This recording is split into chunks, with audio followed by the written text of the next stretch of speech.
while your party is reached. Hello? Yo. What's this? Who do you think it is? What's happening, man? Well, you know, ever since that last Tuesday Ivey thing, all the people on the forums are saying who did Phil bet. No one will stop asking me who did Phil bet. Give me a napkin, please. That's your answer? Give me a napkin? I guess the answer is, are you eating lobster or are you eating bologna sandwiches? Then we'll know. Right now I'm eating some peanuts, but I can tell you what I had. I had a big bet on Arizona in the first half. And you saw how I had to lose that one. Oh, you got it. I took 3.5 and I took 4. That is the sickest thing. I don't know if you know, because the officials didn't say it, but the coach blew that. You know, let me tell you something. I mean, these coaches in the NFL don't understand very fundamental principles. You get down to the end of the half or the game. What they always do, you see them, they have like 2 or 3 timeouts. They have the guy spike the ball and they lose it down. They do it wrong all the time. But if you have 1 timeout and 18 seconds to go, then you spike the ball because you can't give the defense the knowledge that you can't run, because then they can flood the passing lanes and maybe intercept your goal line pass and run it back for a touchdown.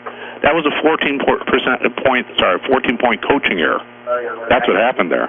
If he just has the guy spike the ball, then they don't have that problem. Yeah, I get that, Barry, but that's not the point. The point is, it was a 14-point coaching error, and it cost me about $800.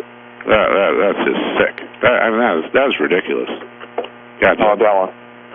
And I was watching the game with my mother, and it took all I had out to just start cursing and throwing it around her house. She knew, of course, which side you had. I mean, before it. Well, she knew I had Arizona, but she don't know how much I bet. But you had Arizona for the whole game also, right? What? Huh? Yeah, Arizona for the game too, right? Yeah. At least they made a good comeback. What about like money line or second half or anything like that? No, just Arizona for the game. That's it. Okay, so what you end up there? Basically breaking even or winning a little or what? I broke even. I won about 800 total. You broke even or won about 800 total? What's the difference? Okay, yeah, I guess not much one way or the other. Okay, so that is it. See, a lot of people, I mean, it's funny. You read these things, people say, well, I heard already that Phil Ivey said he had Pittsburgh, and then they said that the books are heavy on Cardinals, and since they let Phil bet, Phil must have Pittsburgh.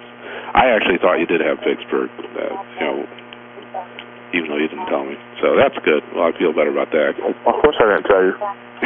What do you think would happen? He'd have ran it back like that 3 times in the first game. I was rooting for the Cardinals the whole way, though. Although I was afraid you bet Pittsburgh. It's the biggest mush ever.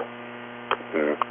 All right. Anyway, so that's about it with that. Anything interesting happen during the week? No. You come back out to LA soon, or you wait until the end? I think so. I'll call you back. Okay, bye. Bye, buddy.